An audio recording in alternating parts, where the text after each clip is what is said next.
Voici un exercice toujours sur les équations logarithmiques. On peut entrevoir ici qu'on a un log de en base de x plus 6, un logarithme en base de x plus 6, dont l'argument fait x. C'est moi qui appelle ça argument, hein, bien sûr. Là, on a la base qui fait x et l'argument. L'argument, ce que j'appelle argument, c'est l'intérieur, si vous voulez, ce qui est ici en tant que entrée du logarithme, hein, ce qu'on rentre en soi dans le logarithme. Voilà. Donc on retrouve l'inverse d'un logarithme ici, avec un logarithme ici, en base x ici, là en base x plus 6, là un logarithme en base 2. Donc en fait, voici que les bases sont composées d'inconnus, comme les arguments et les bases sont composées d'inconnus. La base et l'argument sont composés d'inconnus. Par contre ici c'est un logarithme en base 2 dont l'argument est inconnu, x, et on demande de rechercher le x. Bon, la première des choses à faire qu'il faut faire, bon, c'est de trouver donc les conditions d'existence.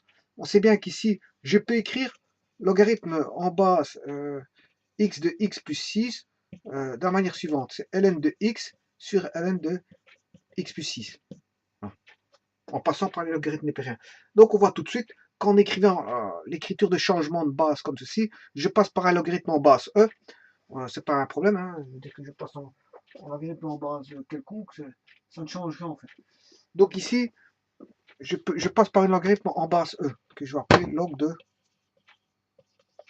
e de x ici, log de e de x plus 6.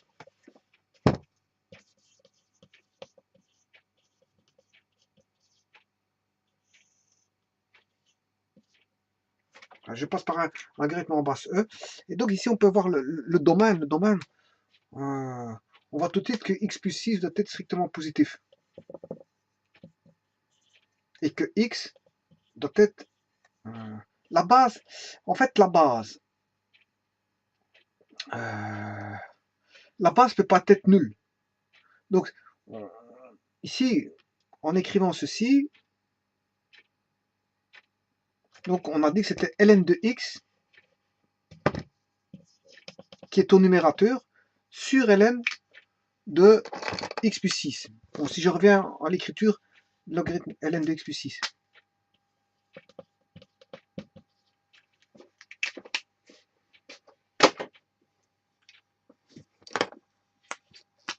Alors, ln de x plus 6 au dénominateur et ln de x au numérateur. On voit bien qu'ici, ln de x plus 6 doit être différent de 0. Hein. Quand est-ce que ça arrivera? Ben, c'est quand x plus 6... Bon, tout d'abord, le x plus 6 doit être strictement positif pour entrer dans le logarithme népérien. Ça, c'est la raison pour laquelle le x plus 6, pour entrer dans le logarithme népérien, ici, doit être supérieur strictement positif. Voilà, donc la base doit être strictement positive, mais ce n'est pas suffisant parce que le dénominateur doit être différent de 0. C'est-à-dire que ln de x plus 6 doit être différent de ln de x plus 6 doit être différent de 0. Quand est-ce que ça arrive? Mais quand x plus 6, en fait, quand est-ce qu'on a 0? C'est quand on a ln de 1. Ln de 1 vaut 0. Bon, mais ici, il doit être différent de 0. C'est pas... Voilà, donc ce qui veut dire que x plus 6 doit être différent de 1. Voilà, ça c'est la première condition sur x plus 6. Le x ici doit être strictement positif. Voilà, ça c'est pour celui-là. Maintenant, si j'écris pour ce logarithme-ci, eh bien il faut qu'on peut écrire ln de x moins 1 sur ln de x. Encore une fois, là x moins 1 doit être strictement positif. Là, ln de x, x doit être strictement positif, mais je l'ai déjà écrit ici, c'est pas un problème. Et alors, ln de x doit être différent de 1. Enfin, elle est différente de 0, je m'excuse. Ln de x doit être différent de 0, donc x doit être différent de 1. Voilà. Et celui-là, ben, ça va donner ln de x sur ln de 2. Bon. C'est-à-dire que x doit être strictement positif. Voilà pour le troisième. Voilà, toutes les conditions d'existence sont ici. Il y a toute une panoplie de conditions d'existence en fait. Bon, celle-ci, elle est reprise déjà ici.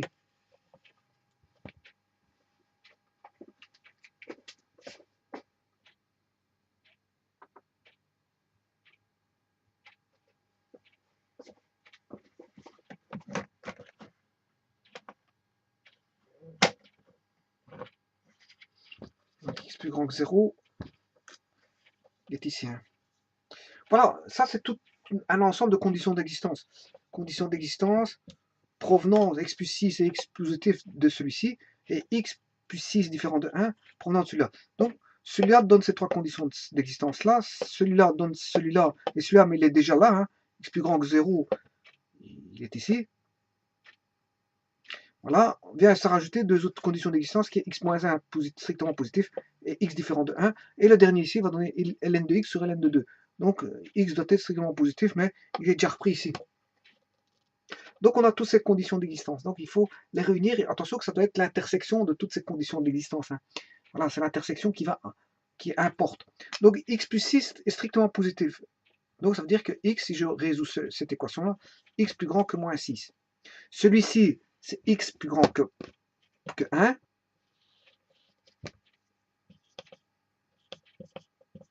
Voilà. Donc il y en a un, le x il doit être strictement plus grand que moins 6. Je vais mettre en bleu. Il y a moins 6 ici, dans un axe. Il y a le 0. Et il y a 1. Donc,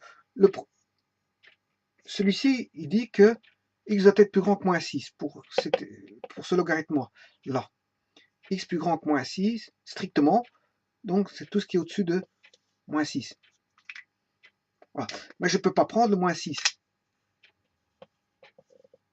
Voilà. Là, c'est x plus grand que 1. Voilà. Mais je ne peux pas prendre le 1. Bon. X doit être différent de 1. Bah, oui, il est déjà différent de 1 de par celui-là. Hein, de par x plus grand que 1. X différent de 1, le 1 n'est pas pris de par celui-là. Le x différent de 1, x différent de strictement positif et différent de 1 pour celui-là, hey, le 1 il ne sera pas pris parce que celui-ci donne la condition x strictement plus grand que 1, donc il ne prend pas le 1. Donc cette condition-là, elle est inutile, parce que le 1, on ne le prend déjà pas pour lui. Grâce à ceci, x strictement plus grand que 1, on ne prend pas le 1. Donc x différent de 1, je n'ai pas besoin de cette condition-là parce qu'elle est reprise là-dedans. Voilà. Alors, x plus grand, strictement plus grand que moins 6, si x plus 6 positif, x strictement plus grand que moins 6, oui. Mais, vous devez savoir que x doit être strictement positif. Il y a une condition là qui donne x strictement positif. On va la prendre. Voilà. Je ne prends pas le 0. Voilà. Donc, celle-ci, elle est faite. X plus grand que moins 6, elle est faite. X plus grand que 1, elle est faite. X plus grand que 0, elle est faite. Bon, x plus 6 plus grand que 0, elle est faite. Voilà, toutes ces conditions sont faites, sauf celle-là. X plus 6 différent de 1, ce qui veut dire que x doit être différent de 1 moins 6. Et 1 moins 6, ce qui fait moins 5. Donc, x doit être différent de moins 5. Voilà. Bon, ceci étant dit, bon, c'est l'intersection de tout ça qui est fort important. Et l'intersection, elle est là. L'intersection de cet ensemble-là, avec celui-ci, avec celui-là, hein, eh bien, c'est celui-là. Donc, en d'autres termes, si je vais faire l'intersection, il y a trois ensembles. Il y en a un qui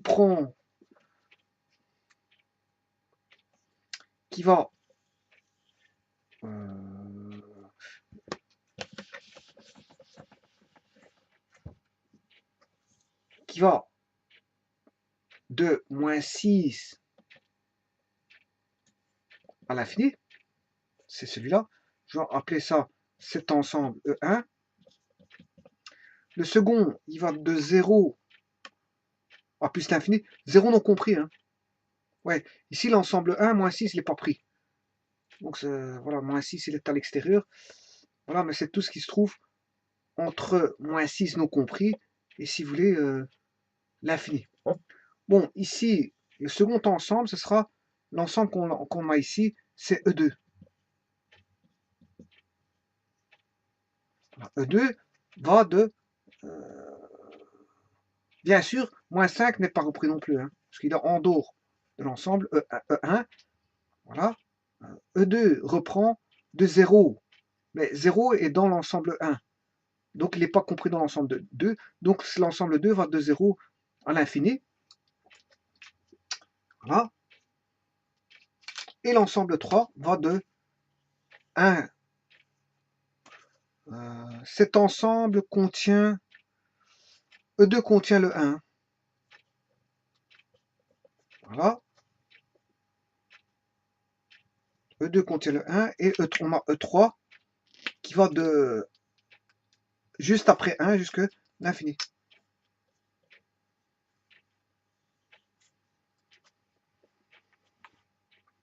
Bon, l'intersection des trois, elle est là.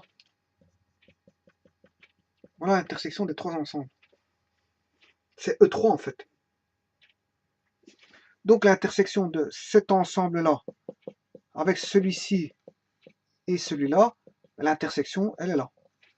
Donc l'intersection, en fait, n'est tout autre que x doit être la seule condition valable, c'est x plus grand que 1.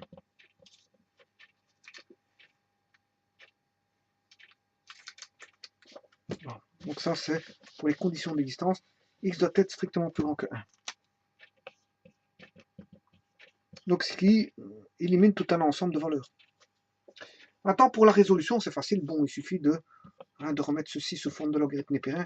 C'est ln de x sur ln de x plus 6. Voilà.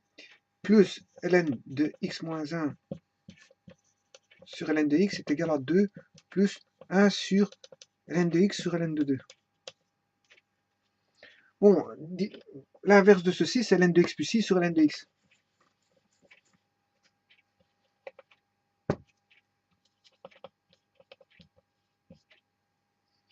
Et là, l'inverse de ceci, c'est ln de 2 sur ln de x.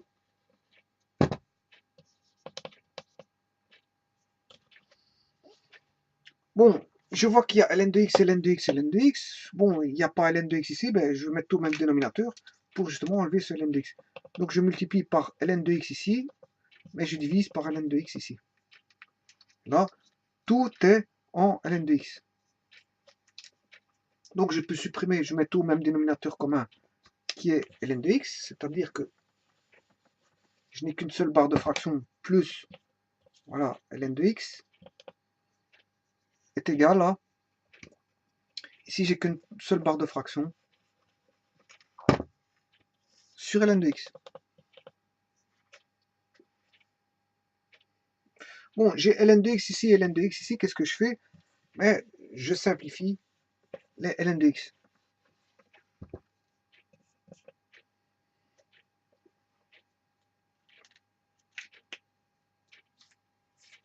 Donc il reste ceci. Bon, là on a une somme de logarithmes. On peut rendre un produit logarithmique grâce à ça. Une somme revient à un produit, une somme de logarithmes revient à un produit logarithmique, ce qui fera ln de x plus 6 fois x moins 1. C'est égal, bon, 2 ln de x, ça revient à ln de, si vous voulez, x carré plus, là, on a ln de 2. Bon, pourquoi? Parce que multiplier un logarithme, on peut le remettre, le coefficient qui est devant le ln peut devenir une puissance, c'est la puissance 2. Elle remonte en tant que puissance, ln de x carré. Là, on a une somme de logarithmes, donc ça devient un produit, ce qui va donner ln de x carré fois 2, ou en d'autres termes, 2x carré. Donc ceci, ln de x carré plus ln de 2, n'est autre que ln de 2x carré. Bon, donc je vais remplacer ln de x carré plus 2 par ln de 2x carré. Maintenant, j'ai de ln dans chaque membre. Bon, je prends soit l'exponentielle dans chaque membre pour faire tomber le logarithme népérien, mais je n'ai pas besoin de dire ça. Je peux dire juste que comme j'ai des logarithmes népériens à gauche du membre et à droite du membre, tout court, mais je prends, deux logarithmes sont égaux si leurs arguments intérieurs sont égaux. J'appelle argument, ce qu'on rentre en tant que valeur pour introduire une valeur en tant que pour mettre pour calculer le logarithme d'une valeur. Voilà, l'argument c'est ce que je vais rentrer pour calculer le logarithme. Donc dans ce cas-ci, ici c'est une expression algébrique, c'est x plus 6 fois x moins 1. Si je calcule ceci, bon, donc comme on a dit, les arguments sont égaux, il suffit de faire ceci. Donc là je n'ai plus de logarithme népérien. On voit quand je retombe tout de suite sur du second degré. Hein.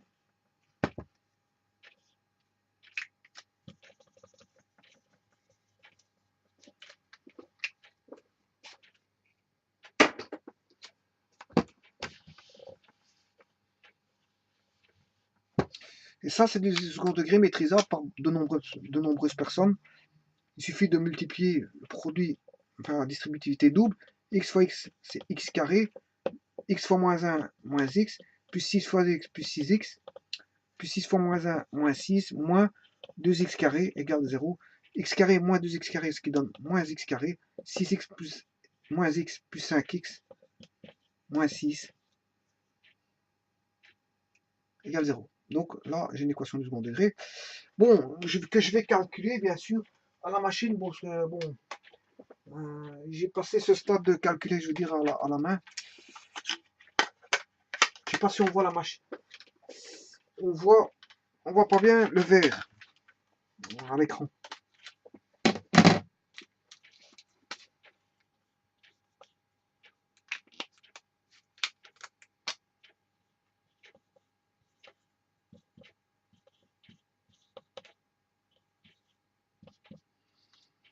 Voilà, donc je vais rechercher le second, les racines qui annulent ceci.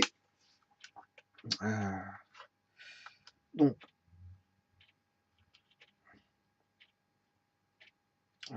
formule 0, 1.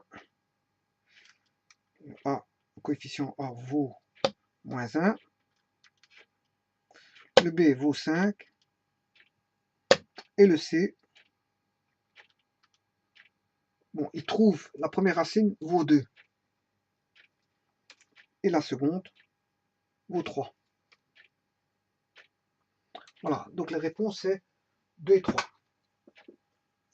Solution, c'est 2 et 3. Je vais mettre ici parce que avec ici il y a des petits problèmes. Oh, la solution c'est 2 et 3. 2 et 3. Bon, maintenant on va calculer pour voir si c'est bon. Bon, est-ce que on peut les prendre? Bah oui, parce que c'est tous les deux plus grands que 1. 2 est plus grand que 1, donc les solutions et 3 plus grand que 1. Maintenant on va vérifier si c'est bien les solutions. 2 et 3 sont solutions.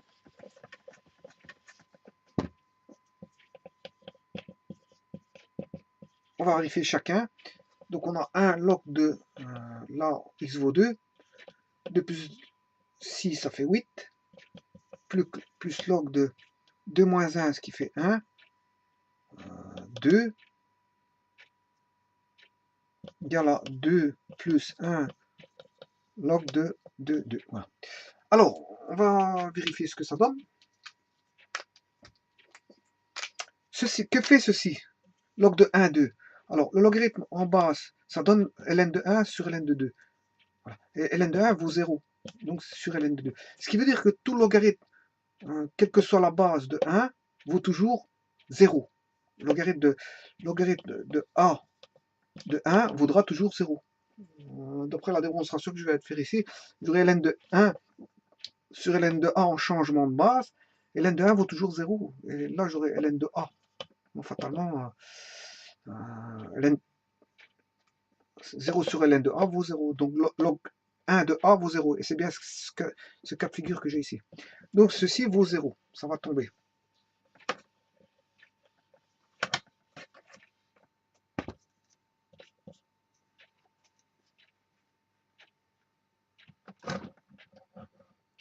Mais j'ai remplacé juste x par 2. Hein. 2 moins 1, 1. J'avais log de 1 et log de 2. Alors bon, log de 2, 2. Alors, log de 2, 2. Que fait log de 2, 2? X vaut 2. Log de 2, ça fait... c'est log de AA. Et log de AA, c'est ln de A en changement de A sur ln de A. Ln de A sur ln de A, ça fait 1. Donc ceci, ça veut dire que ça fait 1. Donc ce qui veut dire que log de 2 vaut 1. Log de AA vaut 1. Donc log de 2 log de 3 vaut 1, log de 4 vaut 1, etc. Log de 5 vaut 1. Et 1 sur 1, ce qui fait 1, et 2 plus 1, ce qui fait 3. Ce qui veut dire que là, ça doit valoir 3, et on le voit tout de suite que ça fait 3. Vous allez le voir tout de suite. Pourquoi? Parce que l'inverse de log, ceci, l'inverse de log 8 de 2, en fait, c'est tout simplement, ça c'est 1 sur log,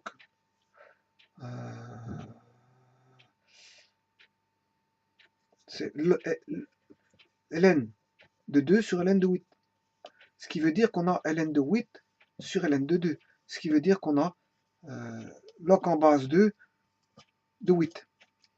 Donc l'inverse de log de AB, si vous voulez, en d'autres termes, log de AB, hein, vous comprendrez que c'est ln de B sur ln de A, ce qui fait ln de B sur ln de A, ce qui fait log de, non pas, log de BA que ça fait.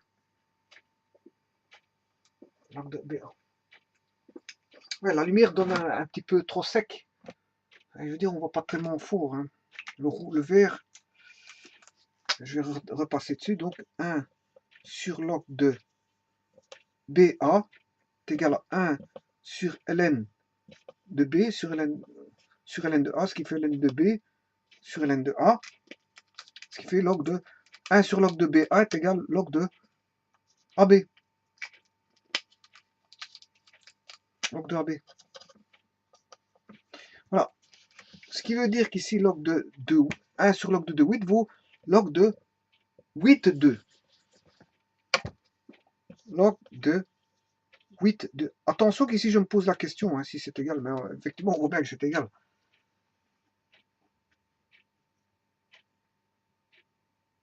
Non, c'était 1 sur log de 8, c'est 8, 2, pas de 8. Log de 2, parce que bon, là, on a 8. En base, il vient argument, et l'argument devient la base. Voilà, on a ça. Or, ça fait bien 3. On peut voir ça tout de suite. Parce que j'ai un problème avec mes marqueurs. J'en ai plus tellement. Bon, je vais prendre le bleu alors.